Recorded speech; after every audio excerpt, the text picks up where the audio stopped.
then I moved to Atlanta. Y'all thought it was sightseeing. Yes, I was stressed for the time being. Wake up, little nigga, it's grind season. I'm more of a rapper. He's everything. He'll make a beat, he'll sing, he'll write, he'll engineer. So he also does it for 85, but I do 60, especially when you meet me directly. You know what I mean? So yeah, whenever just let me know. I always say let me know like 3 days in advance, or even if you know in that week you want to go. If you tell me Sunday, I'll just put it in the schedule so everybody's on point with it. So we here, man. We here? We live, man. It's Alright. Grind Season TV. And we here. Is the camera seeing the screen at all? Nah. All right, cool. Because I was gonna make sure it had my logo or something on it. But Oh nah. If you want to, I can make it look at it, but no, you don't have to. If it's not gonna see it, then don't. Yeah, we here. It's Grind Season TV, and I'm here right now live. It's been a long fucking day.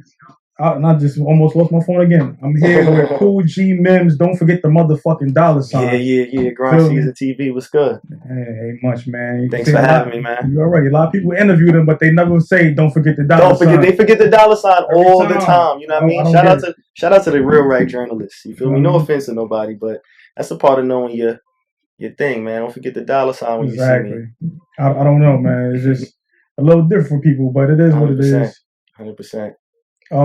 What's up? We here, man. How you feeling, man? How's the day? I'm feeling great. It's cold as shit. It's a cold day in New York, man. Cold as shit in fucking New York, but you know what I mean?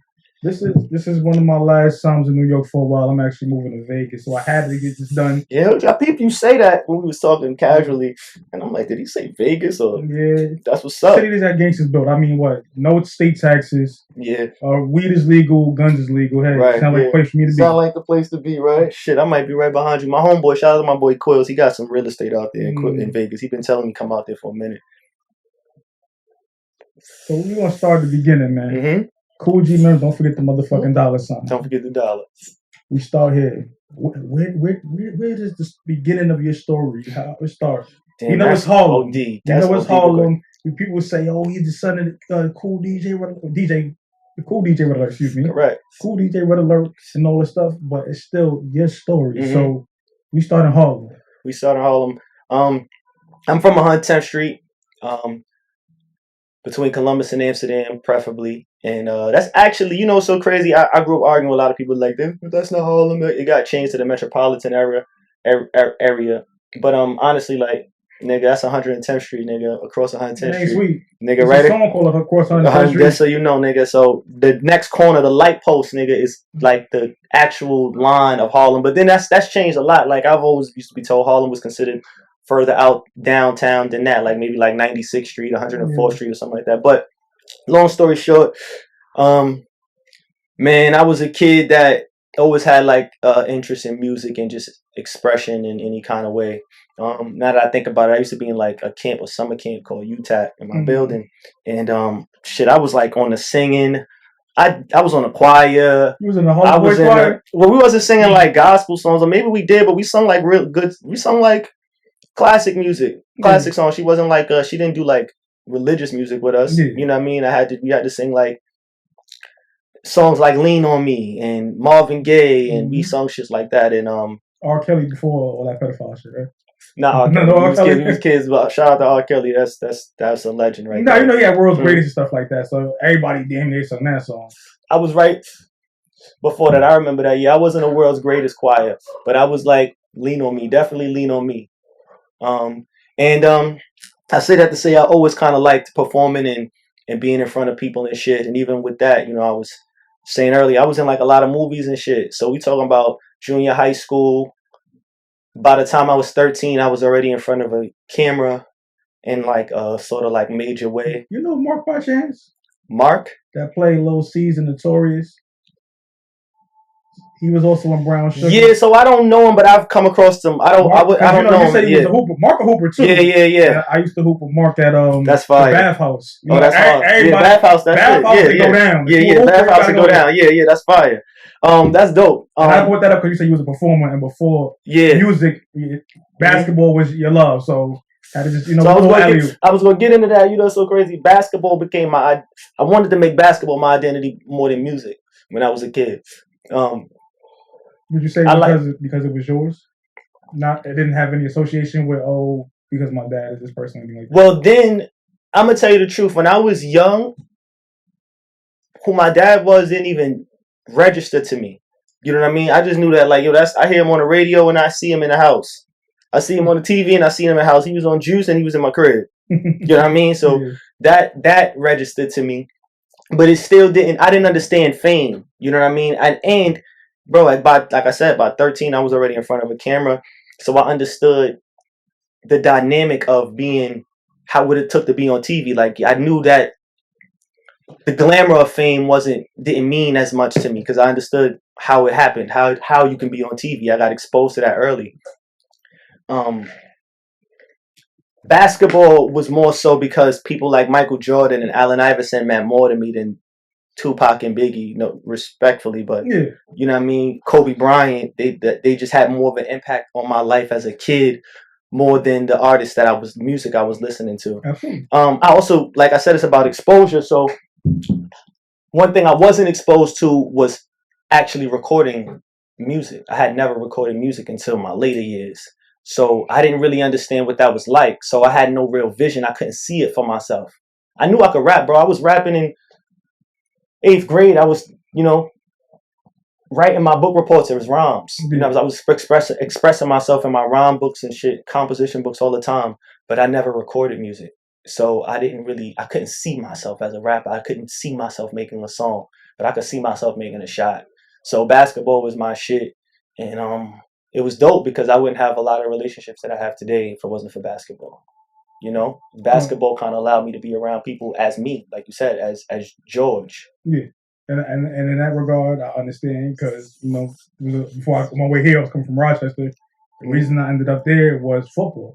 I was a basketball guy going to Rice, but they closed down with the Cardinal Hayes. Played football for 1 year. Cardinal Hayes, some of my close friends go to Cardinal Hayes too. And then it opened up so many doors for me about just from playing football in college and stuff like that. So in that regard, I definitely. That's dope. Speaking of Cardinal Hayes, y'all just won a basketball championship. Shout out to them. Y'all played against. Y'all beat my boy Boogie Flan on Stepinac. Is from my block. Word. He's originally from my block. His pops from my block. Shout out to John Wells. Shout out to Boogie Flan. Stepinac used to whoop us in football. Shout out to Stepinac. And make sure y'all pick up my little cousin if you try to go to y'all school. I seen y'all give him the tryout. So, you know what I mean? My boy SJ.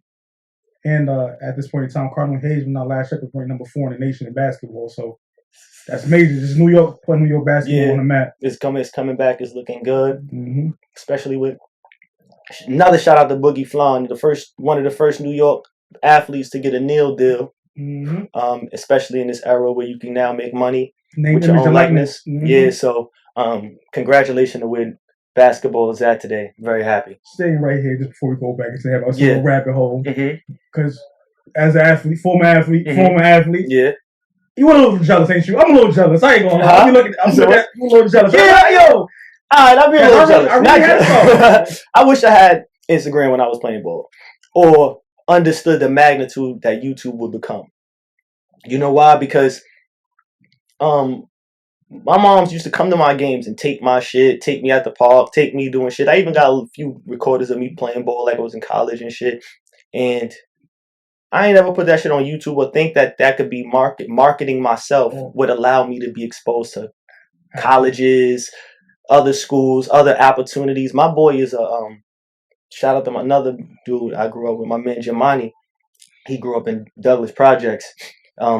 He's what you would call like a small person. And he's like the symbol of athletes, like basketball for small people. You know what I mean? I don't like to use the word midget or anything like that because to me, people like Jemani are giants. You know what I mean? Absolutely. And he's like with the Globetrotters and all of that now. So the dope thing is, I don't know how much high school basketball he's ever played, bro. But because he stuck to it, kept recording himself playing ball, going to tournaments, going to do shit, and the camera is what became his tool of amazing the world because he played ball with us all the time.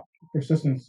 He didn't play ball with small people. He played ball with people from like Steve Francis' story. You ever heard of Steve Francis' story? Similar. No. He didn't play high school basketball. They found him on the park killing people. See, yeah. He got D1 offers. And so my man Jemani is one of those people that, not because he's a small person, but because he stuck to recording himself. He stuck to the content of him playing ball. He didn't get too story. old. He didn't give up. He ain't do none of that. He just kept doing it, and he became a sensation. Now you playing ball, and you're actually being watched by some of our favorite basketball players today. So it's a lot of things that I wish I did during my time, and I wish I stuck to this time. I could have been a professional shooter, a professional dribbler. Look at C. Brickley. You know what I mean? He has the gym, and he got the Black Ops. Shout out to C. Brickley. You know what I mean? I just met him not too long ago. He's a good dude. And there's a couple of them. I told him Tyler Ruff went to Bonaventure. I walked on to St. Bonaventure. He's from Rochester. I met him. Chris Matthews, lethal shooter, went to Bonaventure. That's another one. Tyler Ruff would know me. Chris Matthews, maybe, like, I walked on and then I kind of fucked up my college situation. You went to Bonaventure? I went to St. Bonaventure, yeah. They took a lot of New York guys. They took a lot of New York guys, and they were good. Shout out to the coach now, Coach Smith, and the coach prior. They both were very welcoming to my talent, to my ability. I took a chance and walked on out there, and Yo, Rock, you can answer this and let my man in, please. Sorry, excuse me. You can answer this and let my man in. And I took a chance to walk on out there after going to FDA. I played ball at FDA. Shout out to the Harlem Lions. And let me give us. We don't get enough credit, yo. My high school team, although there was no stars there, we had dope. We had all of us was dope. It was trill, but. Shout out to Pat Megan, because he also went to Rice. You mentioned Rice, and my coach Pat Megan used to coach at Rice for a little while before he came to FDA. And bro, we went undefeated for 2 years in every season. We didn't win the chip. We got upset. One year we got upset. The other year, I don't know if it was an upset, but we lost. But we got out the first and second round, if I'm not mistaken, in both years. But we've always got a playoff win, and we were undefeated for 2 seasons, 16-0. Both times we went 32-0 against. There's not a public school that could say that they played against me in my high school and won a game. He was beating Jefferson and all of them, you know. Well, you know, the classes changed. You know, like when the divisions would change. So Manhattan Center wasn't in our. Although Manhattan Center never beat us. Shout out to John. Although Manhattan Center and my man Fish and my man Towns. I wanted to go there too. Shout out to them. But we beat them, and nobody could say they beat us. There's a couple ballers. Shout out to Abby. Shout out a couple. Nobody could say they really beat us during the season of any year that we played. That I was on my high. That I was at FDA, and you know, that shit was dope. You know what I mean? It was just a good experience. I forgot what we were talking about. We missed the game to go to the Garden. Shout out to Kennedy. Kennedy beat us. I touched the Garden floor because of my pops.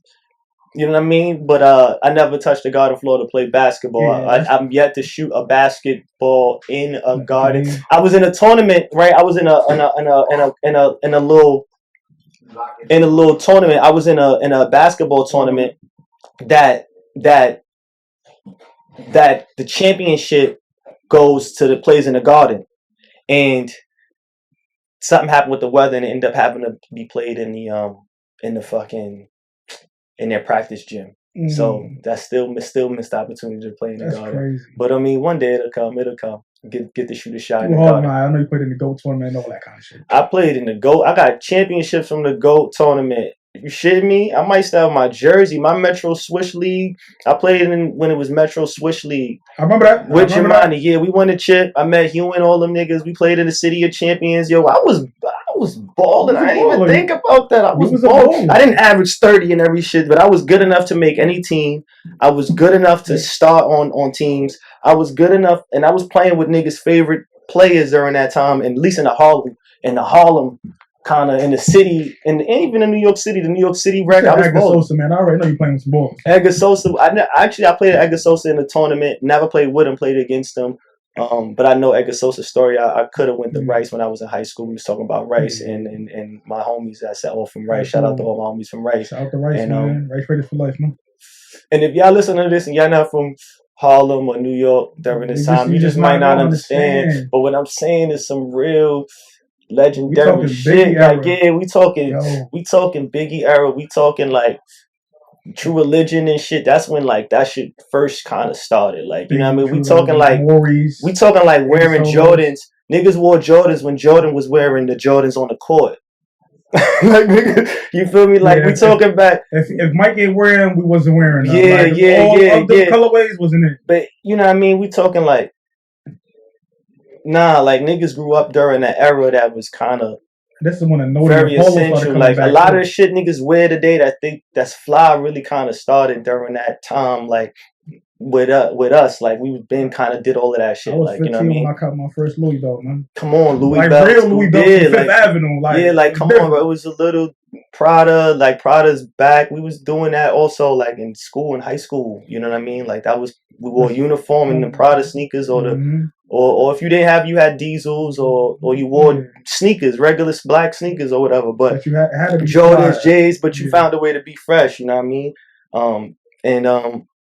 That was a real dope era. You know what I mean? A real dope era, and that was me defining me. Most those people that know me at that time would call me George.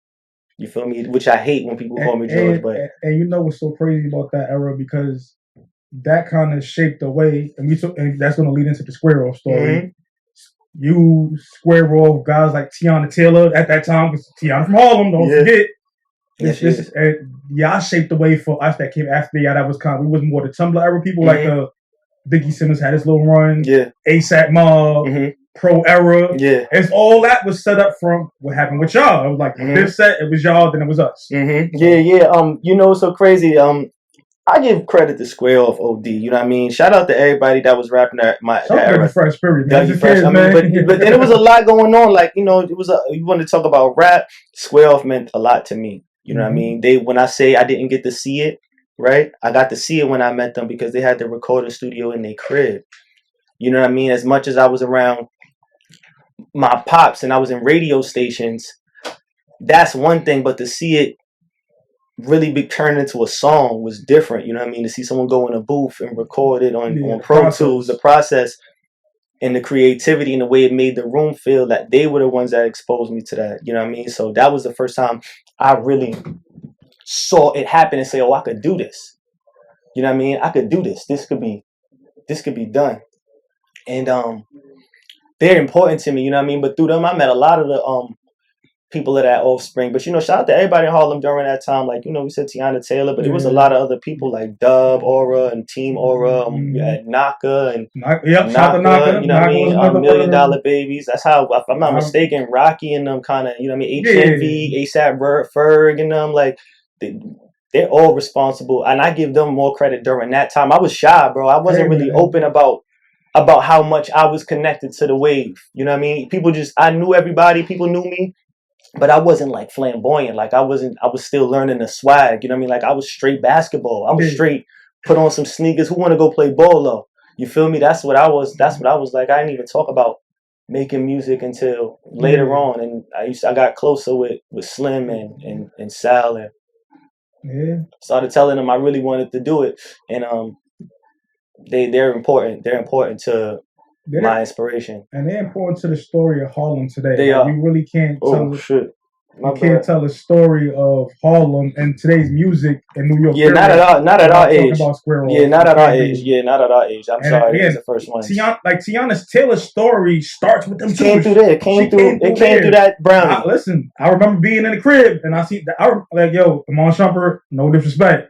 I've been in love with your wife since I was like 14. This is before you even knew her. I remember that. Like, listen, she was on my Super Sweet 16 and shit, all that. Man, that shit was crazy.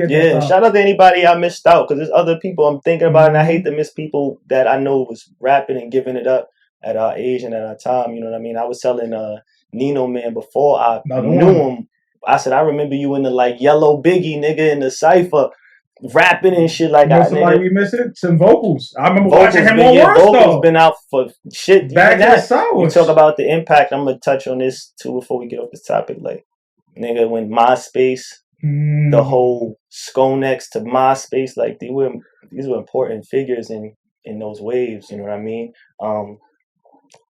And then it was the Light Feet people too, like the Light Feet Nation, that Kool, whole Breakfast Club, Mr. and YouTube, Baby Cool, who was in Chris Brown's videos. Yeah, shout out my homegirl Mo, and that's how I know a lot of them too. You know, I'm not gonna lie, these are people that shaped fucking the swag. You know what I mean? The culture, and you know, so shout out to all of them because they all were important to me.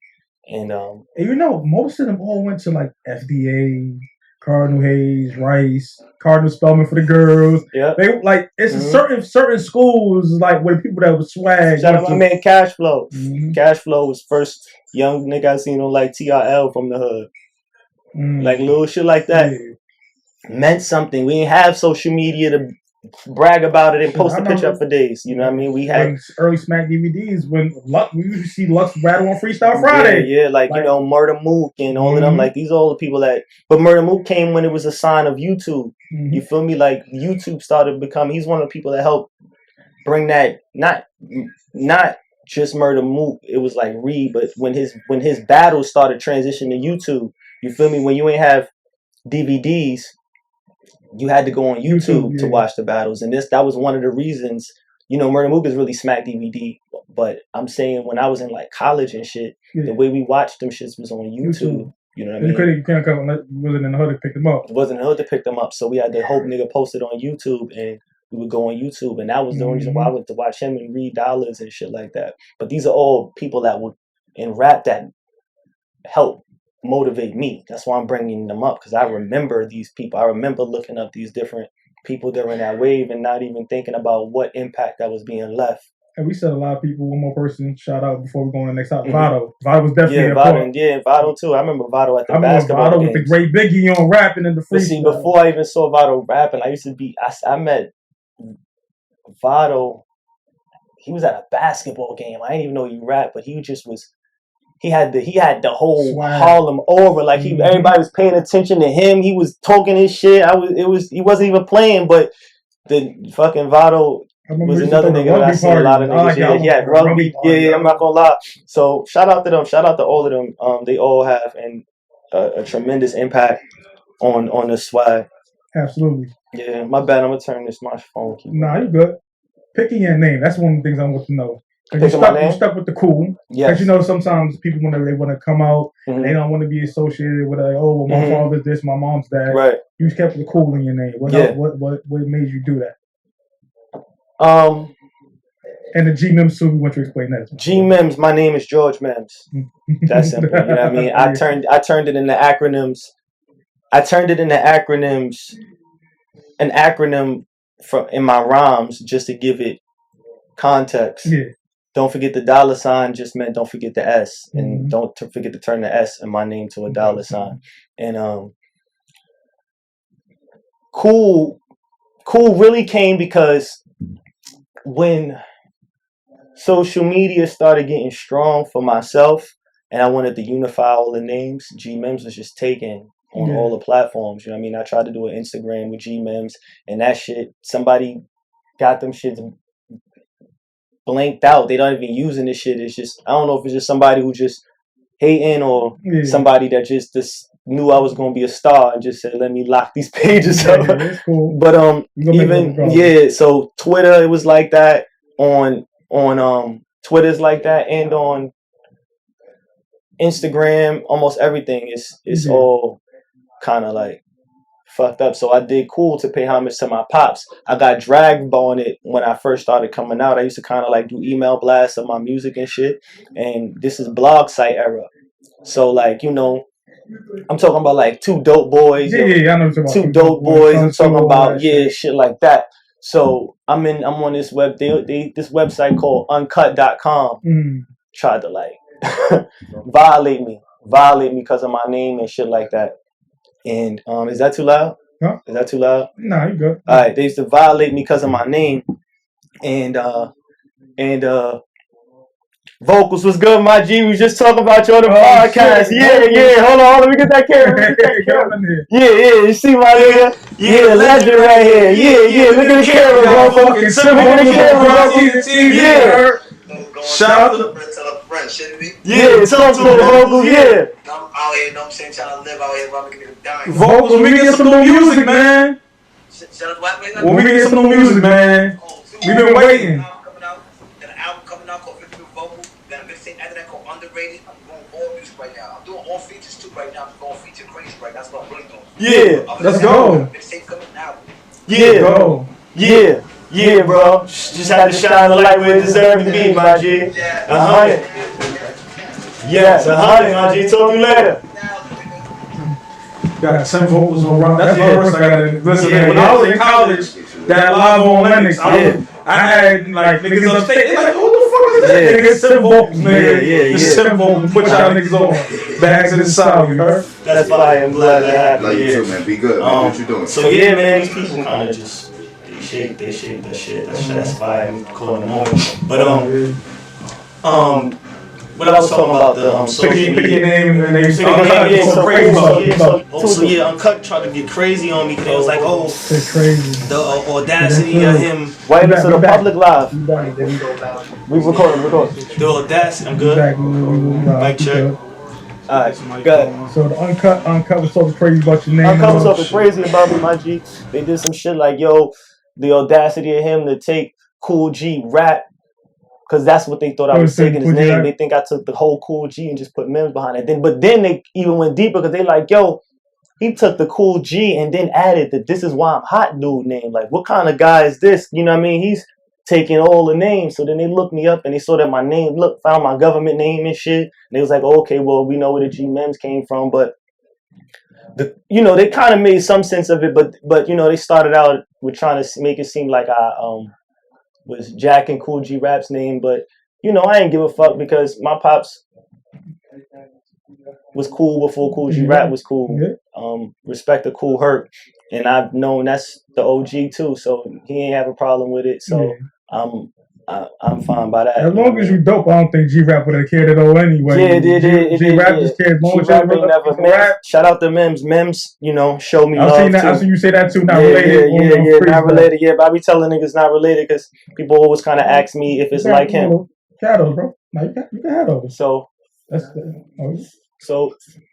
shout out to everybody that showed me love because I actually could say MIMS actually. Yeah, definitely on Twitter, back in Twitter. If I look deep enough in my Twitter, I'll find it. He definitely showed me love and he sent me his regards through my pops and shit. So he's always been, good dude as far as that goes. For sure. I'm going to name a couple of things and then I just want you to talk about them. First one is the Kool Connection. So let me just say this, G MIMS. So I prefer you call me MIMS. Most people call me MIMS. G MIMS is my name. No, I don't, that cool shit. Don't forget the dollar sign. We already talked about don't forget the dollar sign. We already had this whole segment. Just don't forget the dollar sign. You know what I mean? That's what it really goes down to. Say what you want. Don't forget the dollar. You know what I mean? That's really the whole shit. So go ahead. Kool Connection. Kool Connection. When I say that, what does that mean to you? The unity that defines the dynamic of me, my pops, and my brother. Kool Connection started the first time. So my family have a home in Atlanta, and my pops has a whole DJ setup, like a whole radio setup in the in the booth downstairs and like in our basement type shit. So this was one of the first times I freestyled while he was DJing. Like he was just running through instrumentals, and I'm not gonna lie, it was like boot camp when I was down there this particular week because this was early. You know what I mean? This was early in my career, and he was like, "You want to rap? All right, we getting up every day at this time." He used to wake me up, "Get up! What are you doing? What you wrote in this book?" I came to Atlanta. He had a composition book for me, and he had a tape, and he said, "We're gonna record every time you freestyle on this tape. Everything we do on this tape." And we're going to get up and we're going to work. We're going to write something. He used to get up, wake. I'm not going to lie, he was never this strict on me ever in my life, more so than he was this week, this particular week. He was on me. It motivated me so much that I just started looking for studios. That's how I started going to studios in Atlanta. I started meeting people in Atlanta. And I was listening to my first project and I was like, yo, this shit meant something to me. You know what I mean? That did something to me. And it truly did because going to Atlanta, I got exposed to doing it myself, not asking nobody, not having to lean on nobody. These people in Atlanta don't know me. You know what I mean? It's about business, calling, being on time, and you became a professional I rapper. became a professional rapper at that time because I started from fucking nothing in Atlanta. You know what I mean? Nothing. I had to look online and call these people myself and take this shot of going there. You know, in Atlanta, nigga, I'm from New York, niggas. Niggas got guns. I'm going to the studio. That's nothing, though. Guns sitting on the table. Niggas playing spin the gun. You know what I mean? It's different. Garage. It's, you know what I mean? It's OD. The strip club is not too far. Shout out to the Blue Flame, man. You know what I mean? The Blue Flame down. So that shit is a different vibe. You know what I mean? And it inspired a different kind of music, a different kind of attitude and image. Niggas got guns in New York, but in Atlanta, you know, niggas it's out in the open. Not just in the open, but a nigga walk around with a whole assault rifle, a whole chopper, nigga, real chop. Cool. They got a Mac 10 chop, not just a handgun. It's a chop. It's a Mac 10 sitting right there. It's cool. You can have it. So you know, had to get used to that. Yeah. Not having like a friend, not the go-to. Shout out my man Malcolm. Malcolm was my homie, but he was like my big bro. He ain't really had time to be with me all day. He was doing his own thing, and that was, you know, that's what it was. That's what it was like. That's what it was like. It was dope, and Kool Connection represents that moment when me and my pop started really locking in and rapping together. I started rapping with him. Yeah. So, and I know you put up a video up there. I can't remember the name of it right now, but it was like Kool Connection. It was another title. I just remember that part of the title. So the Kool Connection, we TKC unit. I might have put. I don't know what I put there, but I know. I was going to ask you, was that the basement she was rapping in when y'all was in there? Yeah, that's it. That was the week.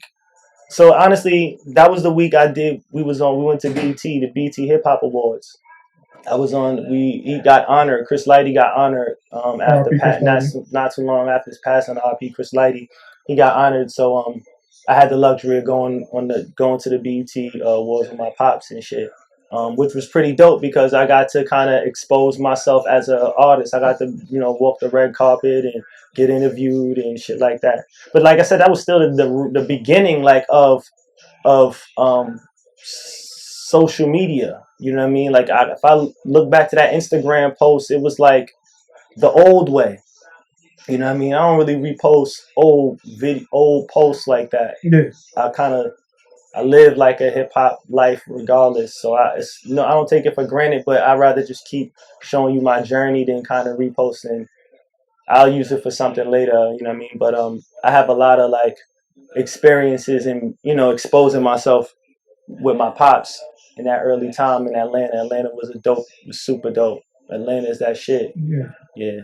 If a person hasn't had the chance to go there, they should go. Yeah, so the Kool Connection is that. It's just that connection. And then my brothers, he doesn't rap, but he's a hip hop artifact. You know what I mean? He is the face of my pops having a son in hip hop. Yeah. He is the face of that. He is the first of a lot of growing up hip hop representation. He is growing up hip hop in its truest form.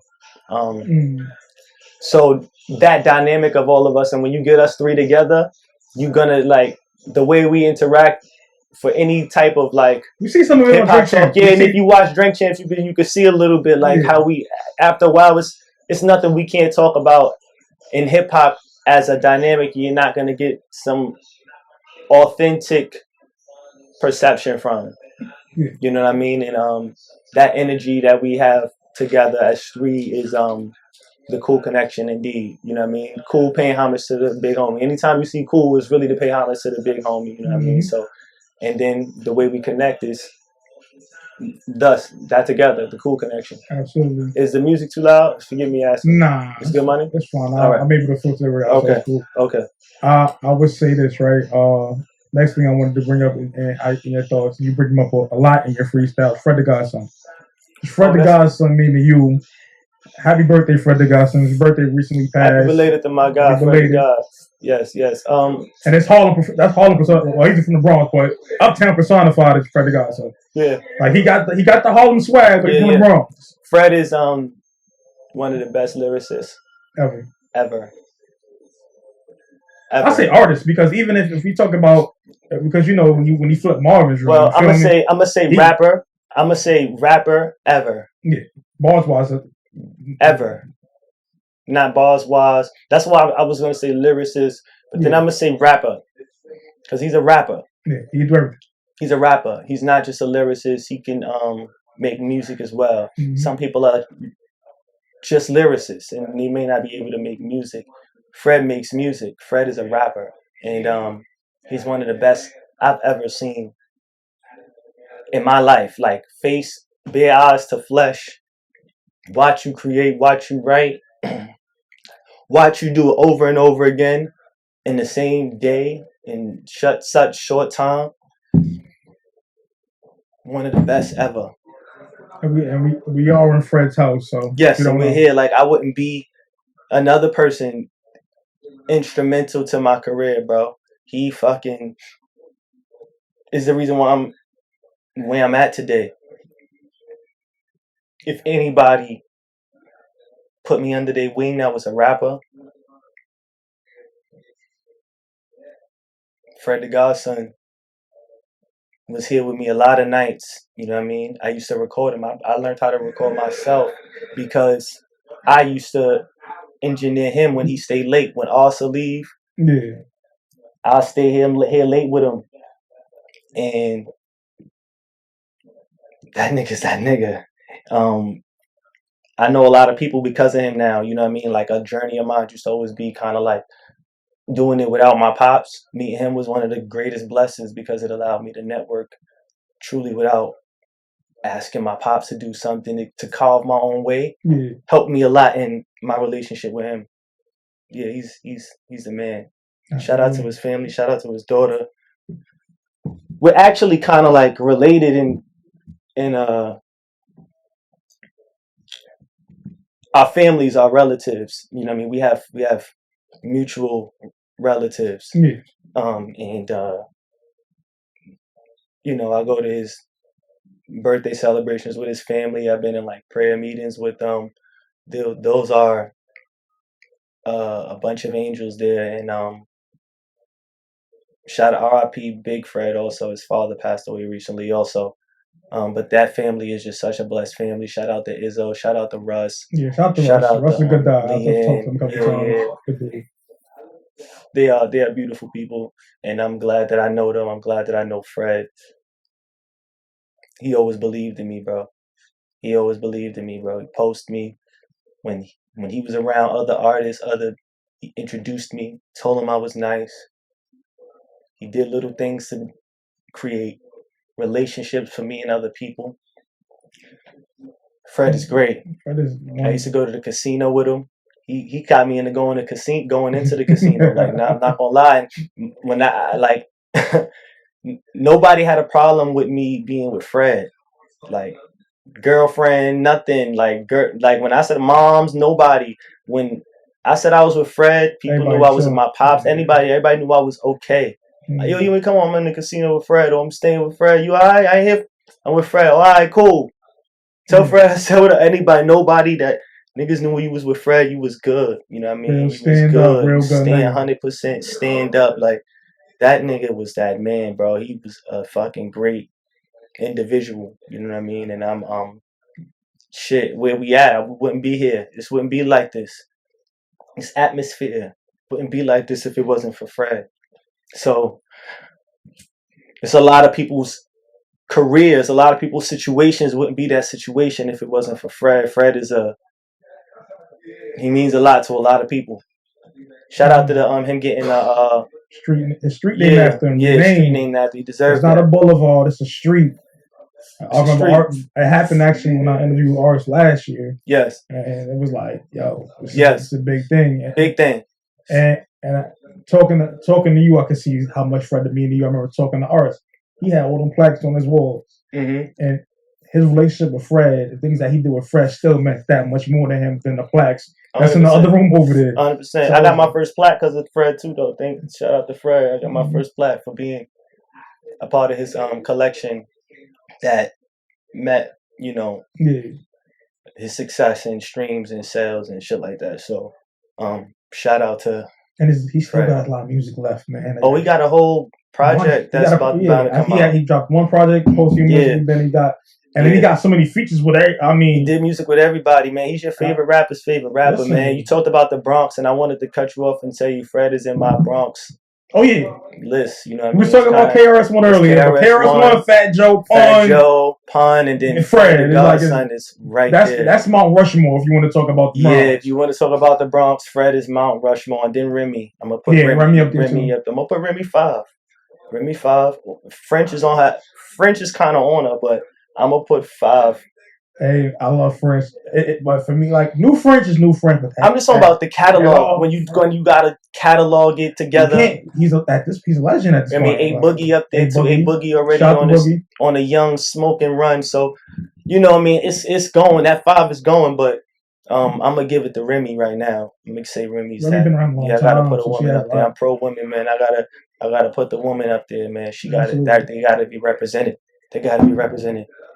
And I know we just had a little heartfelt moment, but we're going to talk a little bit of some of the other things that we talked about. We're going to talk before Peter Rosenberg put out a project. He's a fan of yours. Yeah. And I know he talks about a lot about being a fan of yours and supporting what you do. So I wanted to know, did he ever reach out to you about putting that project out? And would you want to work with him on any future endeavors that he does? It's funny because I didn't. And I definitely would have enjoyed doing that, you know what I mean, especially for him. But you know, music is made different ways, you know what I mean. I don't know if he already had those songs. Yeah. I don't know if he good project you know, it was a great project. I fuck with it, you know what I mean. And that's why I said me saying I would have loved to be a part of it is a big honor. But you know what, he's always been like a supporter of me. Like he's always played not any record, if he likes it, he played many records, multiple of my records. He brought me up recently on the Ebro in the morning when they were interviewing my pops. So I see that. He always takes individual time to show me love, and that's okay too. You know what I mean? It's okay to be outside of the bunch also. You know what I mean? But after he sees this or hears this, he'll I think it's a lot. I like the project a lot. Yeah, I think it's some people that could have been on it. I know we had to meet a certain amount of tracks. Yeah. I'm like, but it's also about how connected you are. Yeah. You know what I mean? And there's no shade to him. He just might not be as connected. Like sometimes I think about that shit all the time. Like, yo, if I could step outside myself as an artist and not had to put light on all the different. You see how we talked about how I brought up all of those different artists earlier. Yeah. We brought up all the different artists from that era. I really am a student of this game. I'm a fan of the game. Just as much as I want to be the best in the game or the best that I can be in the game. So I wish that, you know, when people put out projects like that, they had more of an ear to where the music is at that they're looking for. You know what I mean? But he had great artists. It's not that I would take any of them off. I would add these other artists on. Yeah, you know what I mean? So you know, we'll see. Those I often get questioned, like not in interviews and stuff, about, yo, you know, this person, no, you know that person, no, they play this, they support you, they fuck with you, but why you not on this one, or why they ain't put you on that? But that don't. It don't take the fact that they support you. Yeah, it don't take the fact that they support me. You gotta understand, like a lot of these people, bro. I was fortunate to know most of my life. I'm friends with these people. I don't too much care about when a camera's on. You know what I mean? Like a nigga could have the biggest interview in the world with Flex. I've been with Flex and my pops and had thousands of conversations many times in my life. I used to run up and down Hot 97 as a kid. You feel me? I know Angie Martinez. I see her and give her a hug like a fucking, like my auntie. Nigga. I don't care about, and I'm not thinking about, yo, interview me. I've never asked that. Now maybe someone say, well, nigga, you need to. But that's not how I know this person. This is like family. You know you as Little Greg, basically. Little George. That's how you know me. You know what I mean? So I don't confuse those relationships sometimes. Sometimes I rather do what I need to do to get on their radar through somebody else, and then they go, "Oh shit, that's real work. And that's such and such." Yeah. You know what I mean? So that's why I don't kind of run to the obvious so fast, because it's like I don't know them like that. I know them like this. You know what I mean? I was young. I was the youngest all the time. In my family group, I'm in one side of my family group, I'm the youngest of that. Yeah, lineage. Even like my man Chi Ali's considered the youngest of native tongue. Now I'm considered the youngest of the native tongue in that kind of manner, because Chi Ali was like 16 when he came out. Yeah. Less earlier than that. His story goes down to him being a teenager, and I'm younger than him. So my meaning to the game is a little different than his, but still to say I'm still what you would call a native tongue. You know what I mean? My regime is a native tongue, but I that's still relative to my pops. You know what I mean? That's still a lot of relation to my pops. Shout out to that classic era, but that's still a relation to my pops. Absolutely. And me trying to define myself outside of that has been really just important to me. You know what I mean? So how I get to these people's radar matters. So I'm not gonna I can call Rosenberg, but that's not professional. Yeah. That's a misuse of my relationship with him. And if he didn't want to have me on, or if he didn't consider me, then so be it. You know what I mean? But that's still my man, though. That stuff that's industry stuff. You feel me? That's when I ain't worried about that. I'm still on my own time. That might not be in my cards. That might not be in my play. That might be not what God set up for me. You know what I mean? So I'm good. It'll happen the way it's supposed to happen. Exactly. So I mean, no said. That's it. No said. Mm-hmm. And it's kind of funny when you said that, because that's how the whole relationship thing. Everybody always say to me, "Why you don't have an interview with A Book, your QP from Harvard's label? QP's that's my nigga. Grew up with this nigga. Like we from the same projects. We're playing on the same monkey bars. But I'm like, I'll get an interview with QP when it's time. It's just not time yet. Yeah, that's my brother. It'll happen. It'll happen. Shout out. But we talked about knowing a lot of people. Mm-hmm. And you know so many people in this industry, especially being a child or offspring of these legendary acts. We come to hip hop artists, DJs, and stuff. Growing up hip hop, have that ever been presented to you, being on some kind of reality TV show or something like that? Especially that, and I know you know a lot of the cast members that's on that show. Yeah, I had a little interest for like 1 year, but I didn't. It's just getting my pops. Like my pops don't really. He's a low key guy. Yeah, he's not. So I told him that it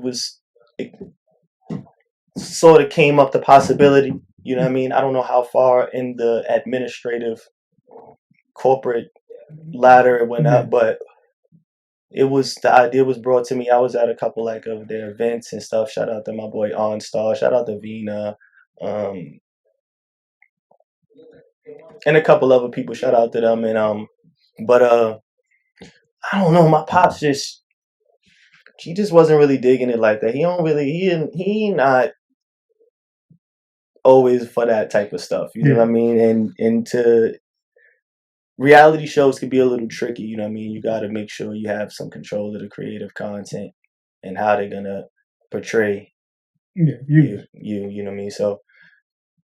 That's really important, you know what I mean? This, like I said, so I had an interest for a little bit, but it would have to be something set up completely the right way, like, you know what I mean? It has to be done correctly. I'm not against getting no chicken if it's chicken involved, you know what I mean? If it's chicken involved, I ain't selling my soul for no dumb shit, but if it's chicken involved, you know, it can always be talked about. Don't forget the $sign. I mean, first thing is what you love money, right? That's the first thing you put out. I love money. I need love. Oh, that was my shout out. I used to perform in this place called Sapphire Lounge. With this group, MI6. My man DJ Uncle Tone, and that was one of my underground come up records. Yeah. Facts. That was one of my underground come up records. That's a good way to put it. I love money. I remember me and my cousin. Shout out to my cousin Kat. He's also very he was the first person driving me to the studio, buying studio time for 8 hours. Like first real investor. Like we sat in that fucking Infinity and rode up and down the fucking West Side Highway to the FDR, all around the fucking island of Manhattan.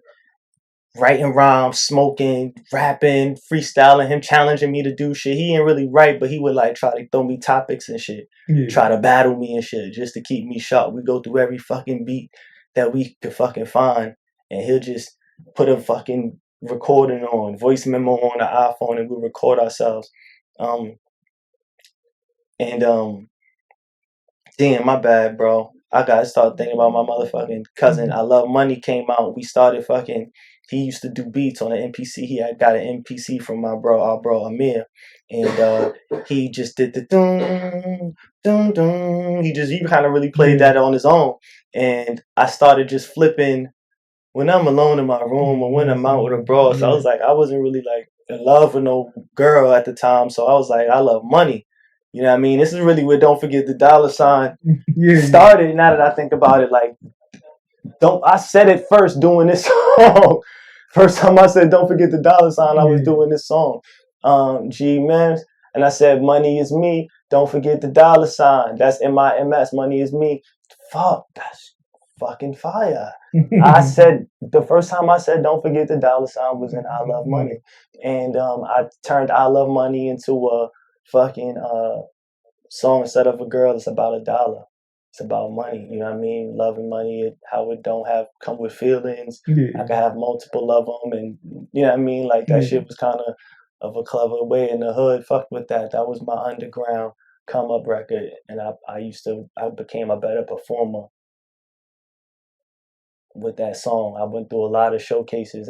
That's the showcase era when all them niggas was stealing our motherfucking money, telling us we was gonna fucking perform in front of A&R and get a deal or get some fucking money. Or y'all niggas owe me so many motherfucking videos. Y'all niggas owe me so much fucking shit that niggas never even gave They was back. trying to sell tickets, so they'd be like, whoever get the most. Then you stand in front of these fucking people that tear you down and say a bunch of shit that they don't know what the fuck they talking about. It was like a live clubhouse.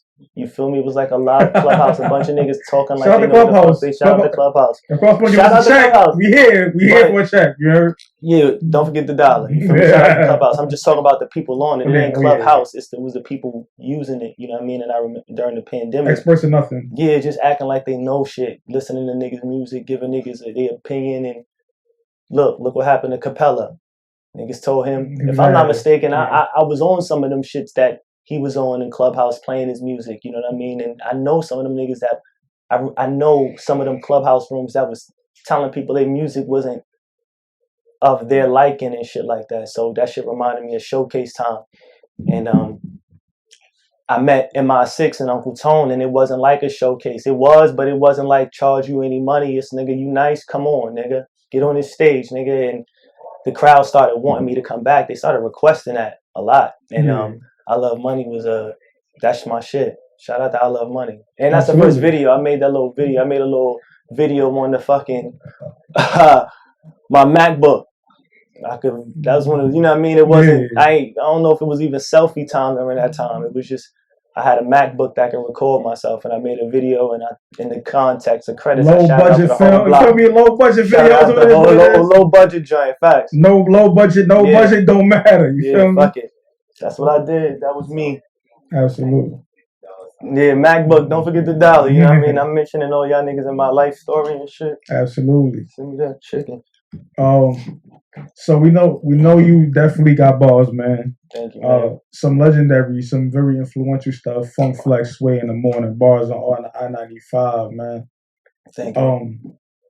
Explain to the people, because New York has two sounds, right? Mm-hmm. You have the drill scene, and you've stepped into some of the drill tracks. Big bad. And then you have the traditional New York sound where we have people like Griselda leading the charge, NEMS, OT the Real.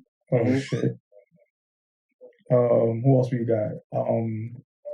There's a couple of people that we got with this shit. So I mean, that's OT the Real, NEMS, Rome Street. Can't forget the guys like that. How would you define you for somebody that doesn't know? Because you're a rapper. Like you can do everything, but what's your bag for real? Because we talked about the Peter Rosenberg thing earlier. I mean, I just like feels, man. I just try to create feels. You feel me? My best talent is tapping into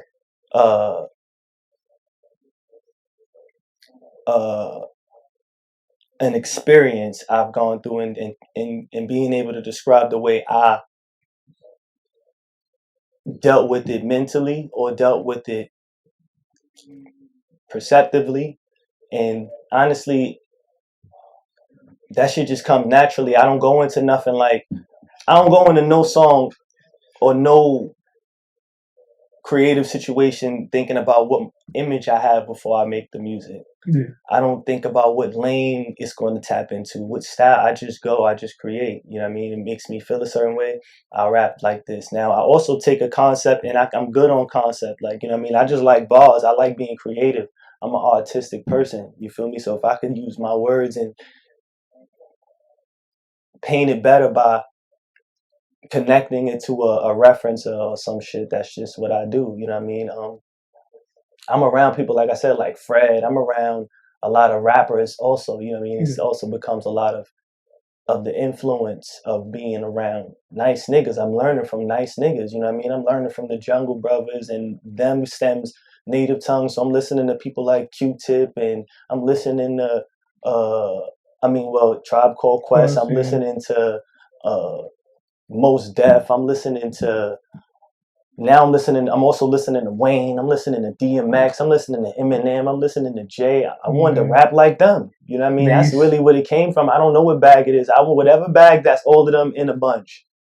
That's whatever that put Mace and Jay and Wayne and X. Those are the niggas that, and all the other people I just named. You know what I mean? Those are the people that shape me. I don't know what bag that is. That's just it's like when you play basketball, you have so many influences in basketball. I'm gonna take Kobe's fadeaway, but I'm gonna take AI's handle. I'm gonna take the things I like from all of them. I make it my own. I can't own. put myself in no box. You know what I mean? And I don't know how to describe it. I just want my shit to be a feel. You know what I mean? I'm a smart individual too, so I like to think I'm a smart individual. I mean, there's so much more to learn than I know.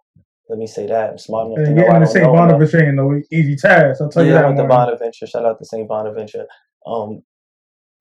But I don't really know if I have a particular bag. I'm from Harlem, bro. You know what I mean? I'm exposed to a little bit of everything. You know what I mean? I could tell you about sports. I could tell you about the streets. I could tell you about, you know what I mean, not school. I could talk to you about hooping. I could talk to you about relationships and bitches. I could talk to you about friends and loyalty and disloyalty, all of that. I could talk to you about fashion. I could talk to you about almost anything. You say you're from Harlem. No, sir. I mean, listen, we got Harlem. You got Rod Bass, who can make It Takes Two. You got Big L, who's the grimiest of the grimiest. Exactly. Mace, Cam, Jim Jones, and that's the rappers. Then you talk about the Smoke Dizzers, you got the Smoke you got the Vados, you got the Dave East, you got the who we talk about, Nino Man. And we talk about the streets. We can talk, like you said, the disloyalty. We know who just passed away. I ain't gonna say no names, but that story well known. You got a lot of shit that go on. Then you got the AZ story. You got the Rich Porter story. You got who you want to name, God Fisher, and all the movies, a lot of the movies, or even if you don't know, like you said, if you're not from where we're from, you might not know what we're talking about. But you know, you look at just on a movie scale, like American Gangster, New Jack City, shot that. They what? Above the Rim. Like it's just we talked about the Bad Falls earlier. Yeah, they shot that in there. It's a lot of influences that came from just being growing up where I grew up, you know what I mean? Several different projects, couple blocks away, you know what I mean? Parties, cookouts, like all of that stuff is shape my image of life, you know what I mean? And even performing, like we played ball in tournaments, you had to play ball in some of them games, east side, west side, wherever you ball. You had to ball out. So it's Homer Kingdom, Homer EBC, you had to show up, you know what I mean? So that's me, you know what I mean? That's me, you know what I mean? I don't know what bag you call that, you know what I mean? It's just a little bit of everything, you know what I mean? You call it G-MIMS, don't forget the dollar sign. That's what we're gonna call it. Dollar sign, man. Don't forget the dollar sign. You know what I mean? But most of all, I just want niggas to just know their worth. You feel me? I think my content as an artist, like now, if you want to talk about the message I want to leave behind in my music, is more important. It's more focused on knowing your worth as an artist. You know what I mean? Finding your value, wherever it comes from. That's more of a focus point. It's not really in my style. Yeah. It's more so in the message I want to deliver. That's the focal point. Whatever way it takes. If I gotta put it in drill, if I gotta put it in R&B, if I gotta put it in rap, if I gotta put it on hardcore rap, whatever, you want to get a message of me understanding what it's like to have nothing, and understanding that even when you think you have nothing, you're worth more than that. Yeah. And coming up out of that and a triumph, like that's what I represent. You know what I mean? Don't forget the dollar sign, nigga. Don't forget that you worth, nigga. Don't forget to go to the table and get what's yours, nigga. Leave from the table with some profit, nigga. Don't forget the dollar sign, nigga. Absolutely. That means any currency, not just for all currencies across the world. You know what I mean? Don't forget the dollar sign, global currency. Absolutely. Universal currency. You feel me? It's universal language, man. Everybody knows. Don't forget the motherfucking bag on the table. Right. Get that motherfucking bag. So this is just a little question. Okay.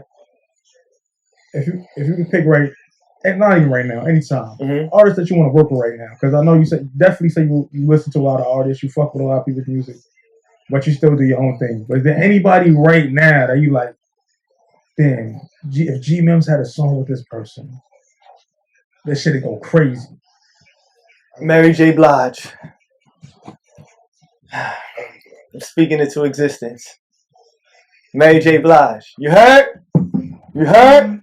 Mary J. Blige. Mary J. Blige. Yes. Speaking Queen into Mary. Existence. Yep. Mary J. Queen. The Queen. That's what we call her, the Queen. It's funny that you say that. Yep. Yep. Speaking into existence. No cat. Mary J. Anybody else?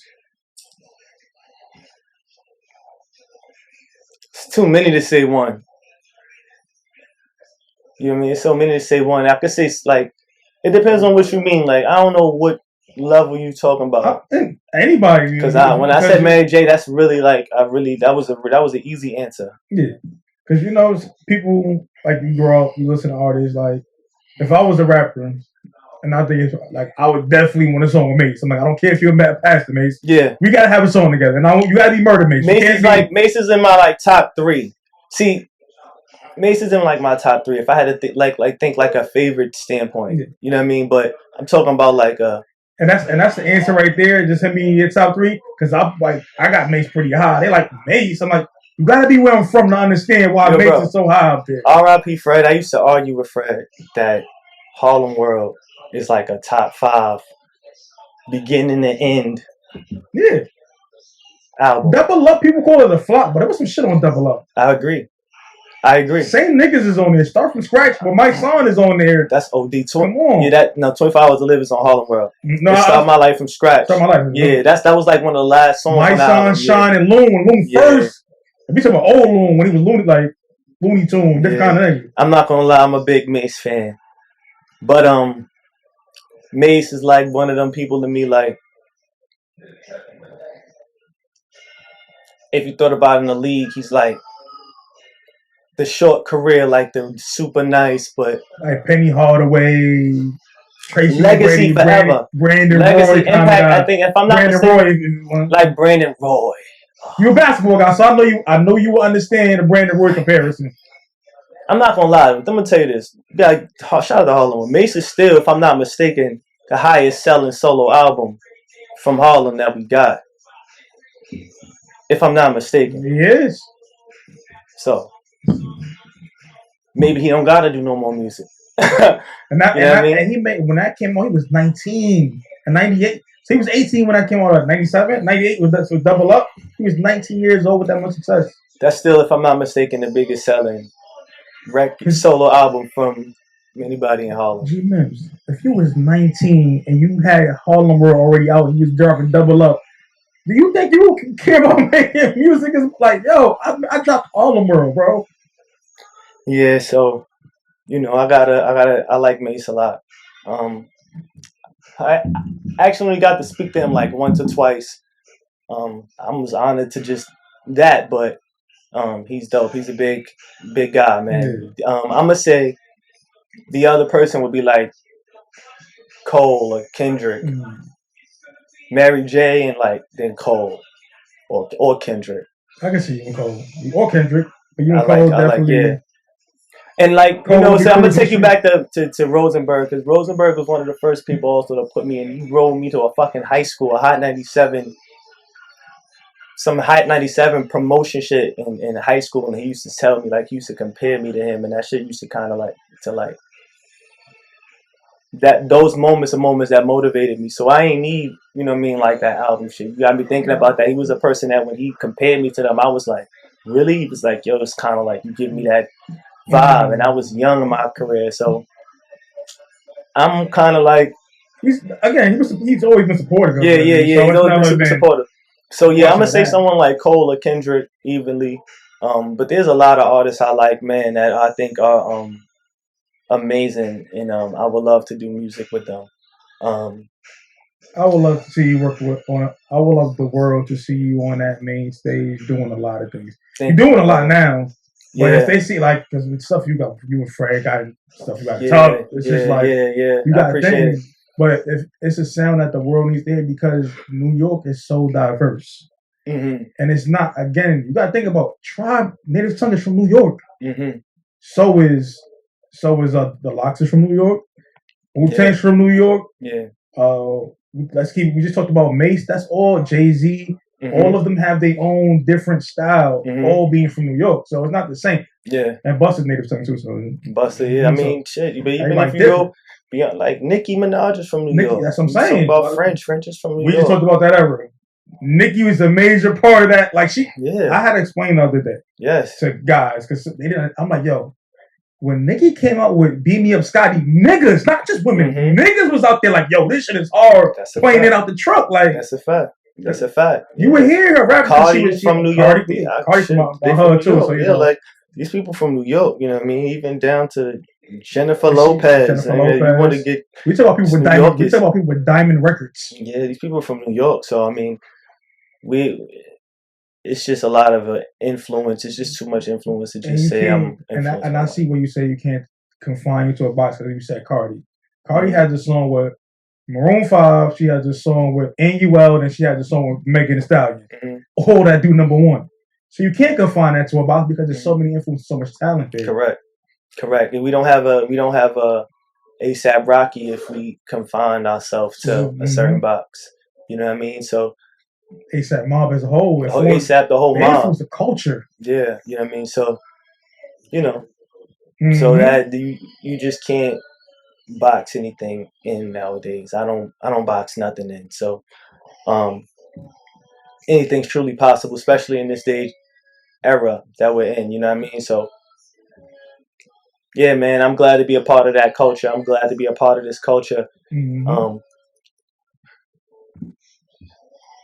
know, it's hard to find things that you don't mind waking up to doing to survive off of, you know what I mean? Not too many people get to live that life to any degree, you know what I mean? I'm not where I completely want to be at all, you know what I mean? But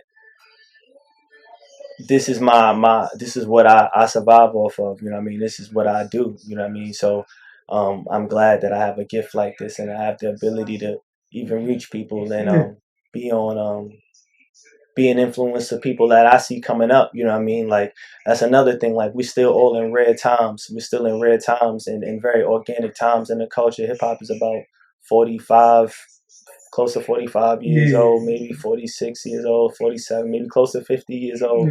So still a couple years away from 50. Yeah, still a couple years. Yeah, it's closer to 50. Maybe it's a couple weeks. I got to do the math, but I think it was. But it's still in his 40s. Like, it's still young. It's still in his 40s, you know what I mean? And that's that to me means everything that we're doing at this time is going to be considered historical.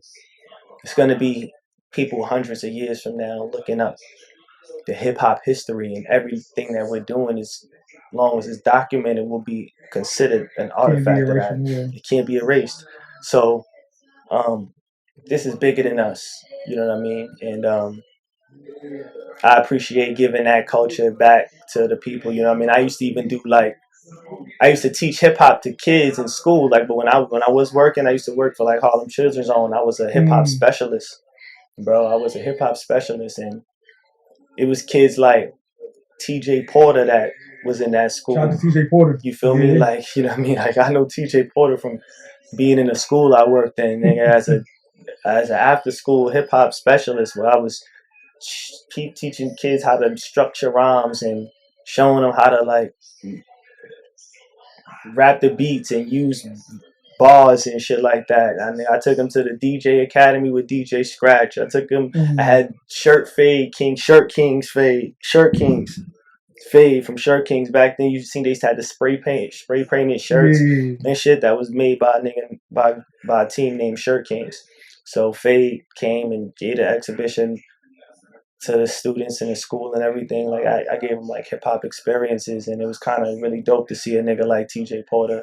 I don't know if I started him for rapping, but he definitely was in a class or two. He definitely knew me for being a hip hop teacher and shit like that. And he was playing basketball at the time, so it was kind of dope to see stuff like that. I'll fuck with the culture in all realms, you know what I mean? And giving back to the culture in every way means everything to me. Absolutely. So we should cover things like before we get up out of here. Okay, yeah. Your experience with Drink Champs. You was on Drink Champs. It's a major thing. Yeah. How was that? Drink Champs was dope. It was just a good time. Like you said, you asked about the Kool connection. It was just a good time to kind of travel and just enjoy giving, seeing my pops get his flowers. Yeah, EFN and Nori, it was a good day. You know what I mean? We kind of hung out afterwards too. So it was truly a good time. You know what I mean? The interview was dope. I don't really regret anything. I had so much fun in Miami that time. I think I stayed an extra day or two. Word, that shit was fun. Shout out to Nori EFN. EFN is like my OG. Sometimes I have questions. I hit him to ask him things.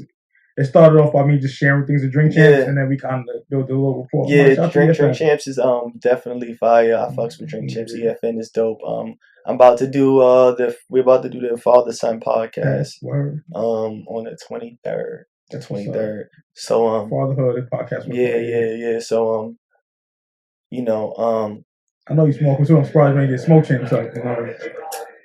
Might have to be something in the works. We'll see. Throw out smoke champs if y'all ready, man.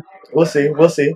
Shout out to my man Shampoo. He helped us make this possible, make that Drink Champs shit possible too. And shout out to everybody at Drink Champs. They showed us a great time. They were very respectful. They made it very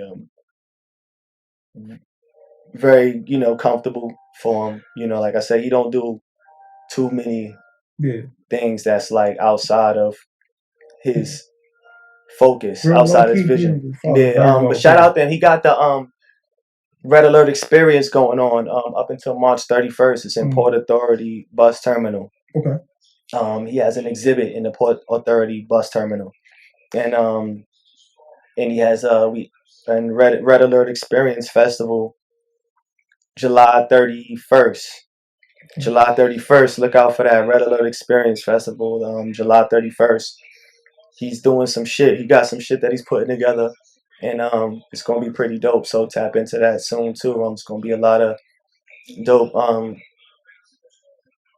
dope shit going on. So please, if you haven't already, go to the bus terminal, the Port Authority bus terminal, and check out his exhibit. And that's what 42nd Street, right? 42nd Street, 42nd Street by the ticketing booth, right by the ticketing booth. You walk past it, you'll see it. He'll be DJing on 42nd Street on the Red Steps, June 3rd. That's nice. So yeah, that's like a week. It's like a week from my birthday too. So I'll be out there if y'all, y'all interested in anything. So that'll be dope. Word. Word. That's what's up. So and so you did Drink Champs. Yeah. So, anything your father's like ever said? Because I know you probably look at it and you want to take some of the milestones he made and take it to another level. Yeah. Do you ever feel that pressure on yourself? Does he ever talk to you about the pressure of it, of not taking it so personal, just being the best you that you can possibly be? Absolutely. That's pretty much the stance that he takes. Is kind of like not to take it so personal, like be the best. Yeah, that's really how he feels. He kind of always felt like I'm talented myself. Like with or without me, you good. Yeah. Like you didn't really need to be related to me for somebody to recognize you for that type of shot. Yeah. And it was always important for me to set myself apart. You know what I mean? I said in a rhyme, kind of like, that's why I kind of in a rhyme, I said that like I'm not like the average growing up hip hop, because I'm not. Like, you know what I mean? Like, my pops is pretty much. I think it's bars on 95. Probably, yeah, I think so. Like my story is similar in the relationships, but it's different in the lifestyle to what has become the perceived growing up hip hop. Yeah. You know what I mean? And my pop's very successful, you know what I mean? But that's they shit. You know what I mean? That's their shit. That's their home. And being from Harlem, I think it kind of, because Harlem is a place to hustle. So it's my peoples might got some shit, but like I gotta get it too. Like I could get it. Like I can get it too. I'm a hustler by nature. Like, I could get it. I'm gonna figure it out. You know what I mean? And that's a lot of our approaches. You feel me? Believe it or not, what you find out is that's a lot of what our approaches. You talk about my square homies, them niggas do. Them niggas figured out themselves. You feel me? You talk about Vina Love. She doing her thing herself. You know what I mean? Yeah, she's definitely active. I seen her work with my boy SNS. Baby. Even my boy SNS. He doing his thing himself. You know what I mean? But these people know what it's like. Yeah. You didn't pick where you were born. Yeah, you just happened to be born there. Yeah, I mean, shout out to JoJo and I've through Squill. That's how I met JoJo. That's how I met Corey Guns. That's how I met Corey Guns is the homie. Shout out to Corey Guns. He's from Vice. You know what I mean? So. Yeah, but Corey Guns is a fucking demon too. You know what I mean? Some Smack DVDs, bro. Yeah, that boy nice. So that's how I met a lot of them. You know what I mean? So I know that they all have the same kind of like similar stories. As much as I say I set myself apart, we all kind of trying to set ourselves apart. Absolutely. So we all kind of doing the same thing because we all kind of feel the same story. Like, you know what I mean? You get a bunch of street rappers or rappers that really hustle, and they telling their hustle story at some point. As much as they're different, their story is gonna become the same. Yeah. Or niggas that play ball and they all rapping, or they all at some point they're gonna or niggas. Gotti, Jay-Z, and Jeezy from all different places, but they all hustlers. So they all primetime hustlers. Sometime at some point the story is the same. Yeah, you know what I mean? The message is the same. So that's just how it plays. And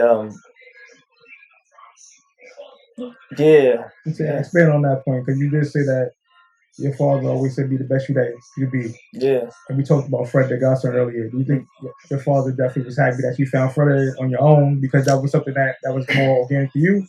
Well, I mean, if Fred he just was for anybody that was organically for me, that really genuinely wanted to see me win. You know what I mean? It was always important to me to bring people in that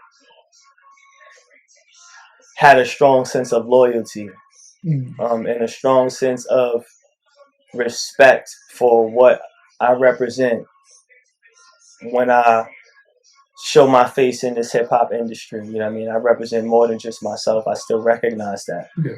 And someone like Fred, he knew prior to me knowing him, but it was more of a show and prove thing. It wasn't like a test per se, but it was more like every time I'm talking to my pops, I'm like, yeah, I did this with Fred, and yeah, I was in the studio with and now I'm in the.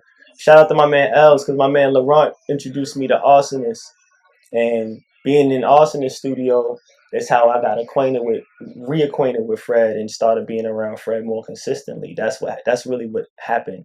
Being in the studio with lent me the opportunity of being in the studio with Fred, and I created a relationship with Fred. Even like Fat Joe, you know what I mean? That's a guy that's my uncle. That's my uncle. You know what I mean? But he's known me or of me since I was a kid. But I got really reacquainted with him when he started coming to the studio working on All the Way Up and Blado Oblomo, and even Jim. I've known Jim through my pops, but I got really acquainted with him through him working with all. You know what I mean? Being in the studio, being in the B room or the other studio, the bigger, well, I don't say the biggest studio, the studio on Broadway. It used to be a different form, and that awesomeness is big. I can't even go. I know you ain't noticed. You may have not known this, but awesomeness is like just the biggest homie I could ever have. You know what I mean? Yeah. That's my man. He's being in his studio allowed my whole network to grow. It's Fred, but I'd be wrong to say. I'm thinking about it. Keep going. I got you recording. Okay. I just got to get this. I'm thinking about it, but Fred, I don't know. I don't build the relationship I have with Fred if it wasn't for awesomeness leaving me in the studio, being okay with me just being in the studio and being around so many great sessions, so many great moments of creativity. You know what I mean? I'm not around none of these people. I've met Cam before, but I didn't really get to talk and sit and talk to Cam and Jim Jones together, or bring that big ass bird downstairs from the old studio until I was with Awesomeness, and Awesomeness brotherhood. Austin's a good dude, man. Yeah, his brotherhood kind of changed my whole hip hop life from the whole. How we met. Me interviewing him. How I met you, bro. The same way how I met you, bro. If it wasn't for Awesomeness, bro, damn it, I would not be in this spot. Maybe, I don't know if that mean I'll be further or not further, but I wouldn't be right here talking to you right now. Not in this spot. You know what I mean? Not in this spot. That's a great fucking dude. I mean, part of so many moments, literally a blueprint to fucking era. Super duper legend. Walking in here, legendary day. I mean, R.I.P. Michael K. Williams, and I mean, Joel all in the same. Literally, I just saw. Yeah. I met them first, then I seen you. I'm like, oh shit! Like this all happened in the mayor of Harlem. Shout out to my boy, man. Yeah. Pounds. So we all in here. Yeah. I'm like, yo, this is some legendary shit. Yeah. Like it's something I'm gonna tell my kids one day. And didn't even the spot, Bobby, my man Azad. His story's legendary in here. Shout out with the watch. You feel me? Shout out to big Azad, big homie Azad. You feel me? Like that's another story. That's fucking one of a kind. You know what I mean? So this whole network is amazing, bro. It's a story in itself. It's a bigger story in itself. You know what I mean? Shout out to Azad. And we actually have some work coming out soon too. We have Azad the brand. We have a collective of music that's coming out soon. So look out for that, because we have a really big nucleus. So like, imagine you came here that one day. Imagine I'm here every day, at least 3 to 4 times a week. You know what I mean? Anybody could be here. And for the last maybe 7 years, 8 years. I mean, anybody. And I talk about just being y'all. Complex was in here too, and some was doing. The Sneaker Plug was here too. I'm like, yo, this man, motherfuckers in here. Yes. Bro came up with a box and said, "Yeah, pick the drinks you want." I'm like, nah, it's different. It's a network that goes pretty far. So that changed my trajectory. 6 degrees of separation is true, bro. Absolutely. 6 degrees of separation is true as shit, and it's so important that thinking about my pops. Everybody can recall, maybe it might be 1 or 2 instances where they got to meet him. You know what I mean? Most times it's like, yo, I remember playing him on the radio. But if so, it was always a genuine moment, a good moment. So it's him being the good guy that he was, that everybody has this kind of dope perception and feeling about him. When I say, yeah, I'm such and such. Or somebody might sell him. Like, a lot of times I won't say nothing. And somebody with me be like, you know what that is? That's DJ Red Alert's son. DJ Red Alert, yeah, G-Mims, he's nice, Then, people open up to me. But a lot of times niggas will hear my music and think I'm nice, period. Yeah. And then hear that afterwards and be like, oh. And then when my pops called on to that, he was like, oh, nah, I like it more like that. I like it when people come to me and say, you G-Mims pops. Yeah. You feel me? That's the difference than people coming to me and say, you Red Alert son. Yeah. He liked that. He likes now when he walks the street and be like, people go, yo, you G-Mims pops. He's like, that means that's a change. That means you starting to have your own presence. I walk these streets and people stop me to say, I'm my son's pops. Yeah, that's fire. Yeah, you doing something. You know what I mean? That means the world to us. You know what I mean? So Rosenberg bringing me up. Yo, your son is, yeah, that's fire. You know what I mean? So, that's what it's like, bro. You know what I mean? That's really what it's like. And did I answer your question? My fault. Yeah, it's a beautiful thing. But no, you said a lot. 6 degrees separation is real. Yeah. Shit, we had off camera. We talked about just Harlem. Mm-hmm. Square, we talked about Squirrel. Shout out to Trips, shout out to Slim, shout out to all. You feel me? Gleams. Yeah. Shout out to my nigga Jiggy. Shout out to my nigga God. You feel me? You feel me? Shit. I'm the God. You feel me? That's my God. Yeah. But we happened to just know them. Man. And then we didn't know each other, but we knew them. We talked about Tiana Taylor. Another 6 degrees separation. Fucking damn. Why the fuck this shit just blew my mind? Going to Rice. It's legendary shit. I'm in there with the Shem and fucking and Jiggy. Yeah. But I'm also in there with P2. Supreme Son. I'm like, yo. Yeah. So it's just shit going on in there. Like 100%. You never know who you're gonna be running into or you're gonna be cool with. So it's like that's a fact. Relationships are key, and I was saying, basketball kind of taught me that. You know what I mean? Learning people's names, learning people's faces, learning people's tendencies. Listen, bro. Playing college football, I've gotten going to enterprises around the country so many times. But yo, you play that port, boom, boom, boom. Yeah. And it might have been somebody that I went to school with or somebody that was a fan of the school. Yeah, I went there. I done got luxury cars at like basic prices because they remember me from college. I'm like, I appreciate it, man. Like, relationships. Yeah. Everything. So that's been the key to all of this is just having good relationships. That's the industry, you know what I mean? A lot of people act like they know what they're talking about, man. Having a good name. Having a good name, being good with your credibility. And just knowing how to use your relationships, not misusing them. You know what I mean? And that's been my key. You know what I mean?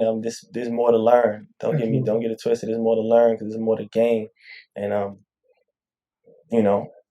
just kind of sticking to it. I got a lot of music coming out. I got some collaborations coming out.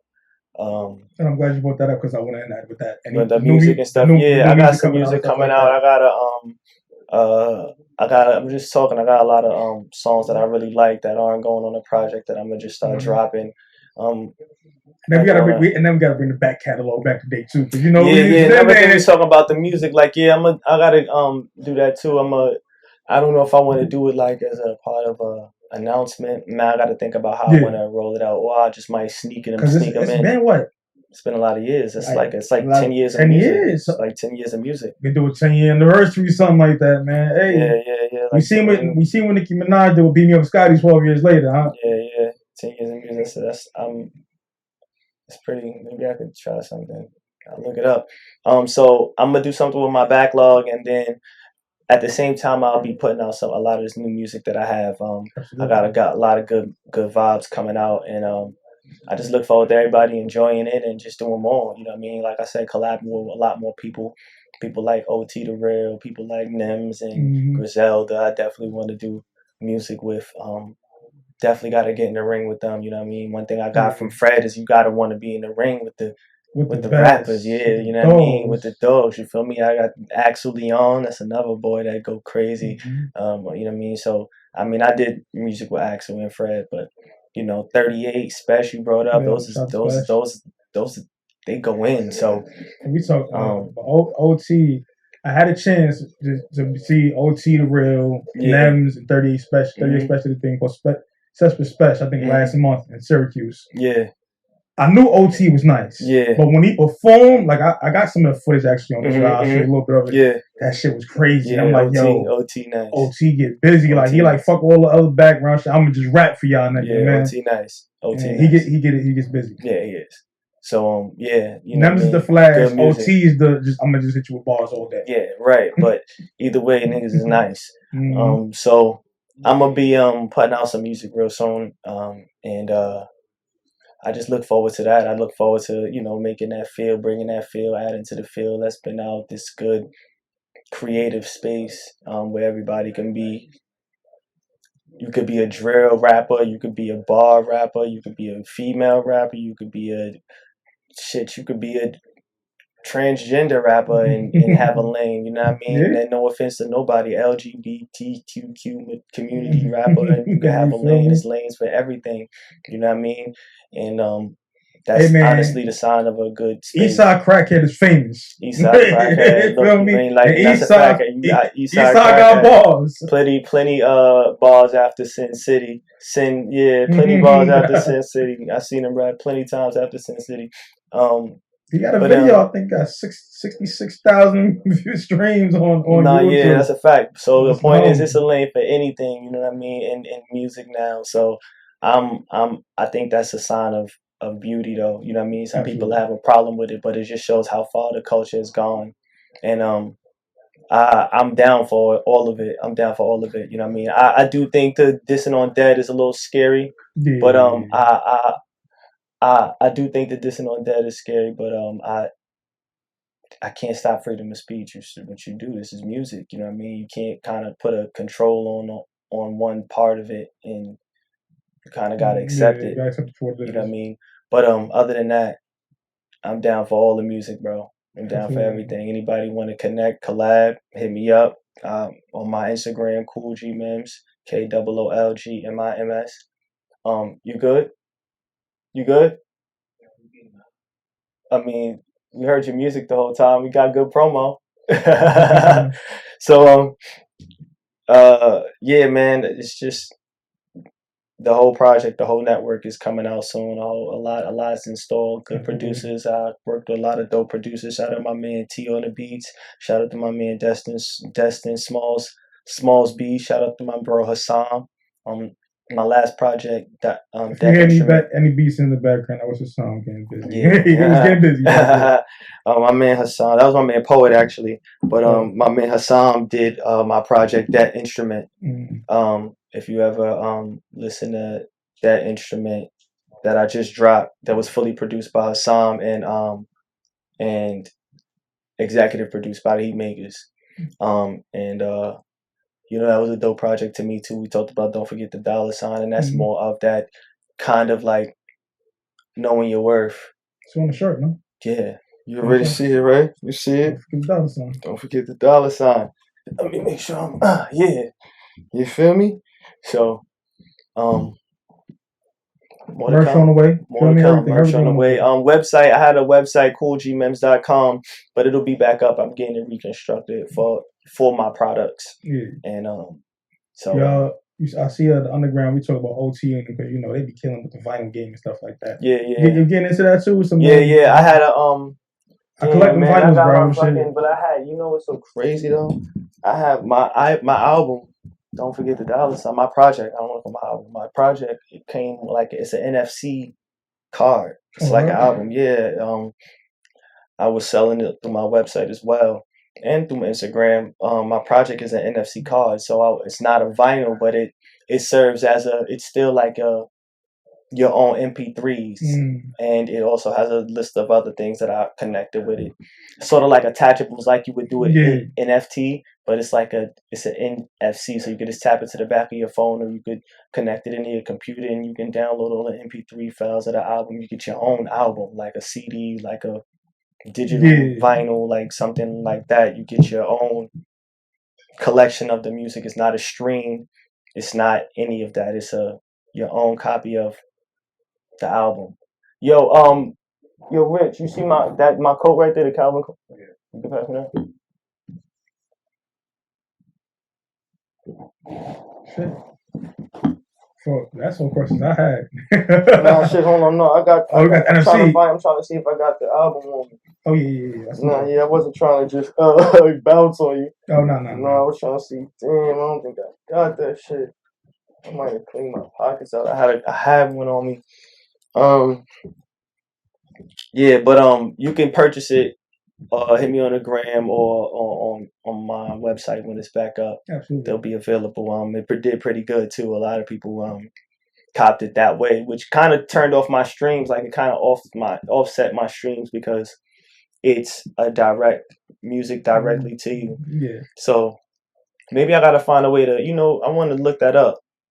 Find a way to appropriate the money that I made from the physical copies into like if it was It's always a little bit more better. Turn it into streams, you know what I mean? Is revenue, of course, over time. But yeah. Direct money is better than streams. Better, yeah, I get. I might have to wait too long from a stream to get that money. Is that same amount of money? So I'm spending $45, $60 on the vinyl. That's exactly that's what that's about the range. So and people from not even just the city were buying it. You know what I mean? So all over. I fucked with that. You know what I mean? That was a good experience for me.